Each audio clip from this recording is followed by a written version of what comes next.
राधे राधे भक्तों, आइए सुनाते हैं आपको एक छोटी सी कथा। बहुत समय पहले की बात है। एक छोटे से गांव में दो बहनें रहती थी, सुमति और कुमति।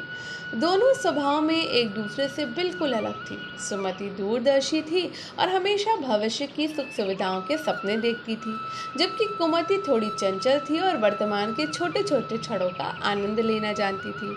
एक दोपहरी दोनों बहनें गांव की सांझी चक्की पर गेहूं पीसने गईं। चक्की चलती रही, घर घर घर घर, और पत्थर के दो पाटों के बीच गेहूं के सुनहरे दाने पिसकर सफेद आटे में बदल रहे थे। काम करते करते कुमति को भूख लगी। उसने मुट्ठी भर साबुत गेहूं उठाए और चबाने लगी। सुमति ने उसे टोका, री पगली, ये क्या कर रही है? कच्चे दाने क्यों चबा रही है? देख, अभी थोड़ा धैर्य रख, सारा आटा पीस जाए फिर घर चलेंगे।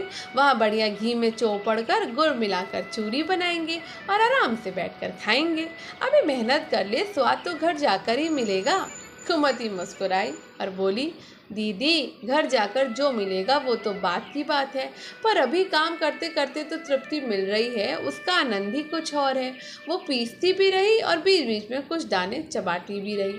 कुछ देर बाद काम पूरा हुआ। दोनों ने ताजा पिसा हुआ आटा कनस्तर में भरा और सिर पर रखकर घर की ओर चल दी। रास्ते में अभी कुछ ही दूर चली थी कि अचानक बादलों ने घेर डाला और जोरदार बारिश होने लगी। रास्ता कच्चा था और चारों तरफ कीचड़ ही कीचड़ हो गया। अचानक सुमति का पैर फिसला और वो सीधे कीचड़ में जा गिरी और उसके साथ ही आटे का कनस्तर भी कीचड़ में जा गिरा। सारा आटा फैल गया और देखते ही देखते वो कीचड़ में मिलकर काला हो गया। सुमति फूट फूट कर रोने लगी। उसकी सारी मेहनत, उसके भविष्य के पकवान, उसकी चूरी का सपना सब मिट्टी में मिल गया। संत कबीरदास जी पास ही एक पेड़ के नीचे खड़े ये सब देख रहे थे। उन्होंने देखा कि कुमति के पास भी अब कुछ नहीं बचा था, लेकिन उसके चेहरे पर वो मलाल नहीं था जो सुमति के चेहरे पर था। क्यों? क्योंकि कुमति के काम के दौरान जो थोड़े बहुत दाने चबाए थे वो उसके पेट में पहुंच चुके थे, वही उसके शरीर का हिस्सा बने। कबीर जी ने तब ये अमर पंक्तियां कही, आटो पड़ियो कीच में कछु न आयो हाथ, पीसत पीसत चाब्यो सो ही निव्यो साथ। इस कहानी में गेहूं पीसना हमारा जीवन है और आटा हमारी वे उपलब्धियां हैं जिन्हें हम कल के लिए बचाकर रखते हैं। सुमति उस इंसान का प्रतीक है जो कहता है कि अभी तो कमाने की उम्र है, बुढ़ापे में भगवान का नाम लेंगे। वो चूरी भविष्य का सुख है कि चक्कर में वर्तमान को खाली छोड़ देती है। कुमति उन भक्तों का प्रतीक है जो संसार के काम यानी कि पीसना तो करते हैं, लेकिन साथ ही साथ हरि नाम के दाने भी चबाते रहते हैं।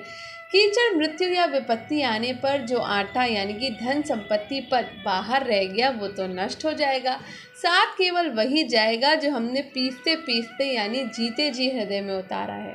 ईश्वर की भक्ति के लिए संसार को छोड़ना या फुर्सत का इंतजार करना मूर्खता है। जैसे हाथ चक्की पर थे पर मुंह में दाने थे, वैसे ही हाथ संसार के काम में रहे पर मन भगवान में लगा रहे। जीवन अनिश्चित है, पता नहीं कब सांसों का कनस्तर कीचड़ में गिर जाए, इसलिए इंतज़ार मत कीजिए कि जब सब ठीक होगा तब भजन करेंगे। संसार की चक्की चलती रहेगी, आप बस भक्ति के दाने चबाते रहिए। तो कैसी लगी आपको छोटी सी कथा? पसंद आई हो तो एक कोना कहानिका को सब्सक्राइब कर दीजिए और बेल आइकन को कर दीजिए प्रेस। तो मिलते हैं अगली कहानी के साथ में, तब तक के लिए राधे राधे।